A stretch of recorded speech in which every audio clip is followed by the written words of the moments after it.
Welcome to the most comprehensive, deep dive analysis in Philippine basketball today. We are standing at an absolute crossroads for Gilas Pilipinas, a moment in time where the past, the present, and the future of the national team program are colliding in spectacular, heart-wrenching, and exhilarating fashion. If you bleed the colors of the Philippine flag, if your heart beats to the rhythm of a bouncing basketball on a hardwood floor, then you know exactly how heavy the air has been lately. We have breaking, monumental news regarding the two most polarizing, captivating, and crucial figures in the modern era of Philippine hoops. First, the wait is over. The agonizing, grueling, year-long watch has finally yielded an answer. Sotto's return has a definitive date, and the implications of his comeback are sending shockwaves not just through the Japan B-League, not just through the Samahang basketball in Pilipinas, but potentially all the way to the United States NCAA and the NBA itself.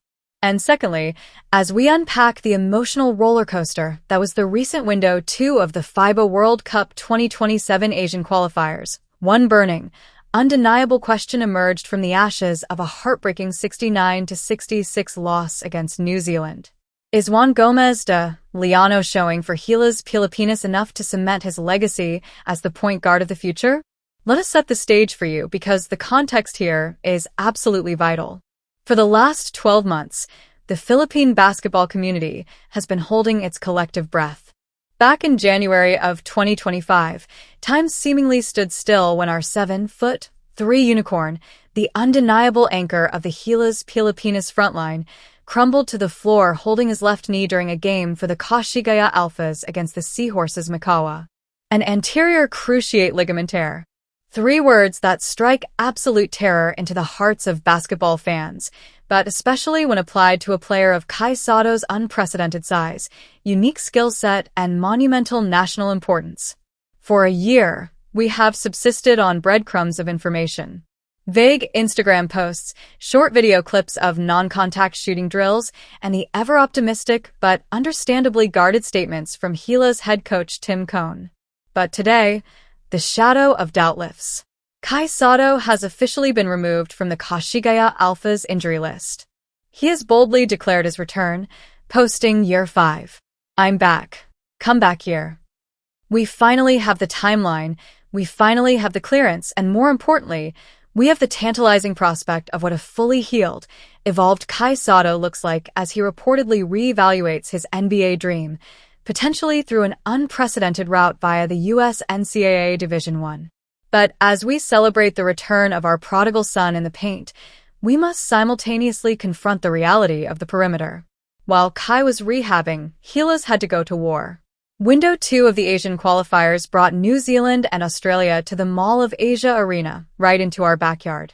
And amidst the devastating absence of our primary rim protector, amidst a brutally cold shooting night against the Tall Blacks, a beacon of hope emerged from a player who had been exiled from the national team conversation for nearly half a decade. Juan Gomez De Liaño, after a 4-year drought, after overseas struggles, and a triumphant return to the PBA with the Converge Fibers, stepped back onto the FIBA stage. He was thrust into the fire of a highly pressurized, fiercely physical international dogfight. And he delivered. 10 points, 4 of 11 shooting, 2 crucial 3-pointers, a fearless up and under finish at the rim. But more importantly, he earned the ultimate, golden endorsement from the master tactician himself. Tim Cone did not just praise Juan, he practically handed him the keys to the kingdom, calling him a special talent and officially declaring that he will be a mainstay on this team moving forward. So, what does all of this mean? Are we looking at the foundation of a completely revamped Gilas Pilipinas offense? When you combine the imminent return of a highly motivated, mathematically cleared Sotto with the sudden, explosive reemergence of Juan Gomez De Liaño as a trusted floor general under Tim Cone's triangle influence system, the permutations are endless. Today, we are going to break down every single angle of these two massive storylines. We will forensically examine the timeline of Sotto's devastating injury, the grueling nature of an ACL recovery for a man of his stature, the strategic maneuvering of his career path, and what it physically means for his mobility, timing, and confidence upon returning to the court. Then, we will transition to the backcourt. We will dissect the tape of Juan Gomez De Liaño's performance against New Zealand, evaluate his scoreless struggle against the world-class defense of the Australian Boomers, and analyze exactly why Tim Cohn is willing to bet the house on this 26-year-old guard. We will look at the analytics, the psychological factors, the historical context of point guards in Tim Cohn's system, and the overarching landscape of Group A in the FIBA Asian qualifiers. Make no mistake, the landscape of Philippine basketball is shifting under our feet right now. The pieces of the 2027 World Cup puzzle are moving. Sit back, focus in, and let us dive deep into the triumphant return of Kai Sotto and the spectacular redemption of Juan Gomez De Liaño. To truly understand the magnitude of Kai Sotto's return in early 2026, we must transport ourselves back to the darkest day of his young career. January 2025. The Kashigaya Alphas were battling the Seahorses Mikawa in a standard Japan B-League fixture. It was supposed to be another step in Kai's steady, undeniable progression as a dominant international professional. But then, the unthinkable occurred. A fall. A clutch of the left knee. The eerie silence that only happens when a giant goes down and does not immediately get back up. When the medical reports confirmed a torn anterior cruciate ligament, the collective heart of a nation sank. Coach Tim Cohn, in his typical stoic and pragmatic wisdom, famously stated that in basketball, you mourn an injury for 10 minutes, and then you move on. But for the fans, for the Samahang basketball in Pilipinas, and most intimately for Kai himself, moving on meant embarking on the most physically and psychologically demanding journey an athlete can face. On February 1, 2025, Kai Sotto went under the knife. The surgery was successful, but the reality of an ACL reconstruction for a player who stands 7 feet, 3 inches tall cannot be overstated. The sheer physics involved in rehabilitating the knee of a giant are infinitely more complex than for a standard-size guard. The load-bearing requirements, the delicate balance of re-establishing proprioception, and the daunting task of regaining explosive verticality require microscopic attention to detail. For 12 agonizing months, Kai disappeared from the limelight and entered the laboratory of rehabilitation. He missed the FIBA Asia Cup in August of 2025, where Gilas fought valiantly but deeply missed his rim deterrence, ultimately settling for 7th place. He missed the brutal domestic grind of the PBA-laden Gilas camps. He missed Window, one of the World Cup qualifiers. But behind closed doors, he was working. He rejoined the Kashigaya Alphas for non-contact training by August of 2025. He began traveling with Gilas to places like the Inspire Sports Academy in Laguna, not to play, but to act as a soft defensive body, to absorb the tactical film sessions, to remain mentally tethered to Tim Cohn's culture. And now, the breakthrough. It is official. Late January 2026, the Kashigaya Alphas formally released a statement announcing the removal of number 11, Kai Sotto, from their injury list. Kai followed it up with images of himself fully strapped in his jersey, ready for war. The timing is absolutely impeccable, but it also opens up a fascinating, multifaceted dilemma regarding his immediate future. While he has been mathematically cleared to play, the physiological reality of returning from an ACL tear means that his integration must be meticulously managed. We are talking about minute restrictions. We are talking about evaluating his lateral mobility in drop coverage. We are talking about the psychological hurdle of trusting that left knee when elevating for a contested rebound in heavy traffic. Coach Tim Cohn has gone on record saying, "With Kai, we can beat anybody." That is a massive statement. Cohn genuinely believes that a healthy Sotto elevates Gilas from a scrappy, competitive Asian powerhouse into a legitimate threat against the top 10 teams in the world. But here is where the plot thickens into a completely unexpected direction. SBP President Ricky Vargas recently dropped a bombshell regarding Kai's trajectory. While Sotto is back with Kashigaya, his eyes are still firmly locked on the ultimate prize, the National Basketball Association. And the pathway he is currently exploring is nothing short of revolutionary.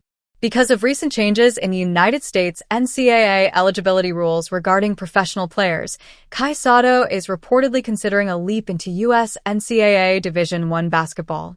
We have seen players like James Nagy go from the EuroLeague to Baylor University.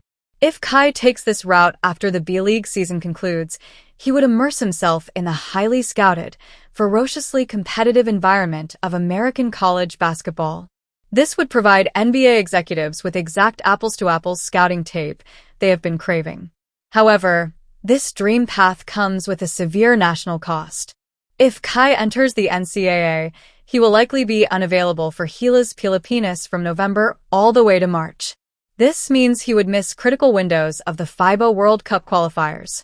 The SBP is supporting his NBA dream unconditionally, but as analysts, we must acknowledge the massive void this leaves in the middle for Tim Cone. The return of Kai Sotto has a date, yes, but his long-term availability for the flag is suddenly shrouded in an incredibly complex layer of career-defining ambition. While we process the towering implications of Kai Sotto's future, we must pivot our focus to the backcourt, where a completely different, yet equally compelling narrative unfolded during Window 2 of the FIBA Asian qualifiers. For years, the point guard position for Gilas has been a revolving door of experiments, stopgaps, and aging veterans. But on a tense Thursday night at the Mall of Asia Arena against the brutal, physical defense of New Zealand, a 26-year-old prodigy finally reclaimed his birthright. Juan Gomez De Liaño had been in the international wilderness. Let us not sugarcoat the journey. After bursting onto the scene as a brilliant, dynamic playmaker for the University of the Philippines, his professional career hit severe turbulence. Stints overseas, particularly a frustrating release from Earth Friends Tokyo Z in the Japanese BEAD League's third division, threatened to derail his confidence. For nearly half a decade, his name vanished from the Gilas Pilipinas call-up sheets. But Juan did not break. He returned to the Philippines, signed with the Converge Fiberzers and the PBA, and went to work. He embraced the grind. And fate has a funny way of rewarding patience. Late in 2025, playing against a Barangay Ginebra squad coached by none other than Tim Cone, Juan erupted for a majestic 32 points, 6 rebounds, and 6 assists. He dismantled Cone's defense. That performance was the skeleton key that unlocked his return to the national pool. Despite missing the final cut for Window 1, Juan kept his head down in practice.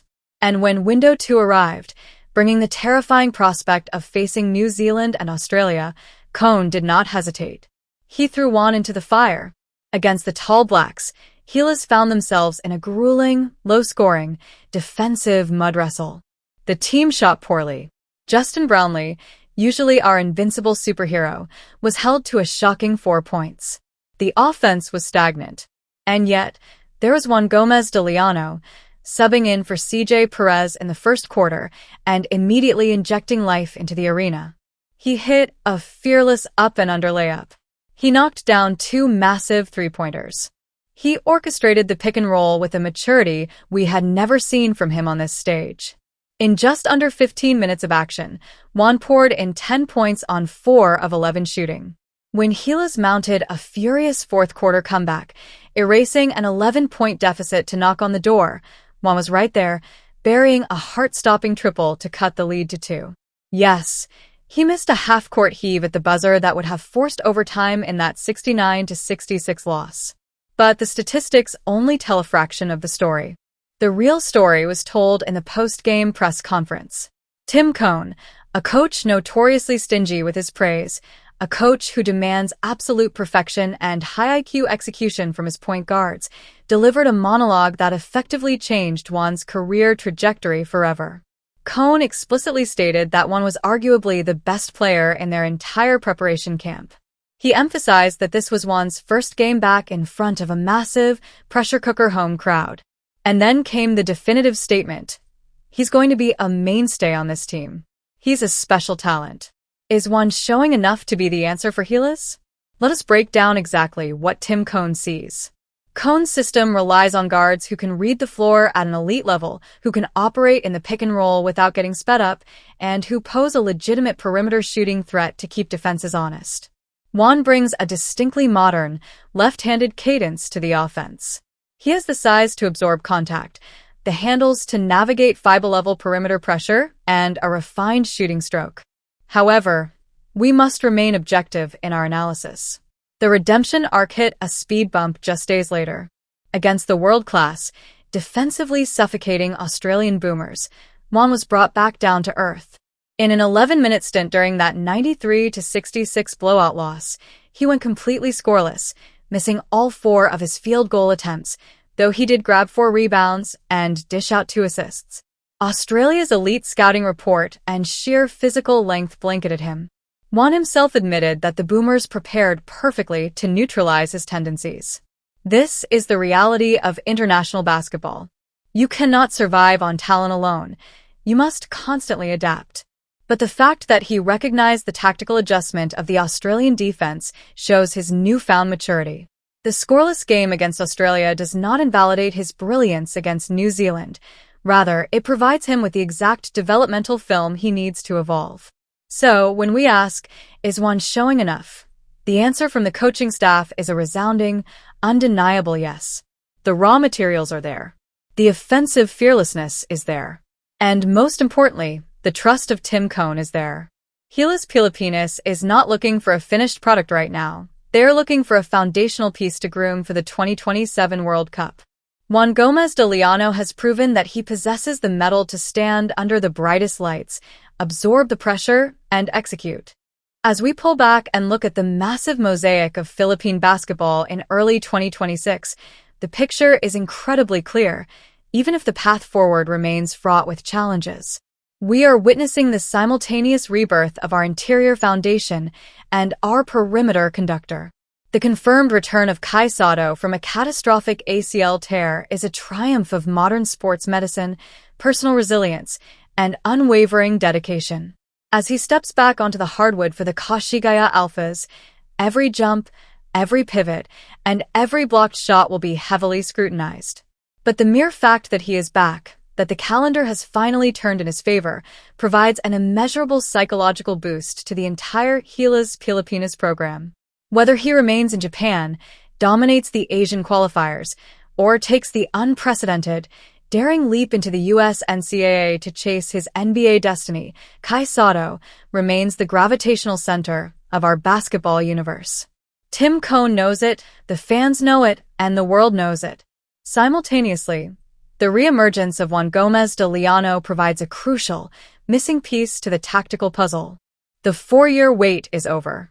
He has matured from a flashy collegiate scorer into a battle-tested, resilient professional capable of executing under the immense pressure of the FIBA World Cup qualifiers. His performance against New Zealand was a revelation, and his struggles against Australia were a necessary lesson. By securing the absolute trust of coach Tim Cone, Juan has transitioned from a fringe prospect to a certified national team mainstay. Imagine, for a moment, the synergy of these two forces. Imagine the defensive gravity Sotto commands rolling to the rim, opening up the perimeter for a confident, fully integrated Juan Gomez De Liaño to orchestrate the offense. This inside-out dynamic is the exact formula required to compete against the heavyweights of Group A and beyond.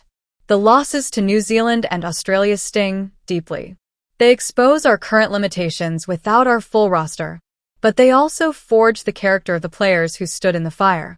We are building toward 2027. This is not a sprint. It is an agonizing, beautiful, complicated marathon. The pieces are finally moving into place.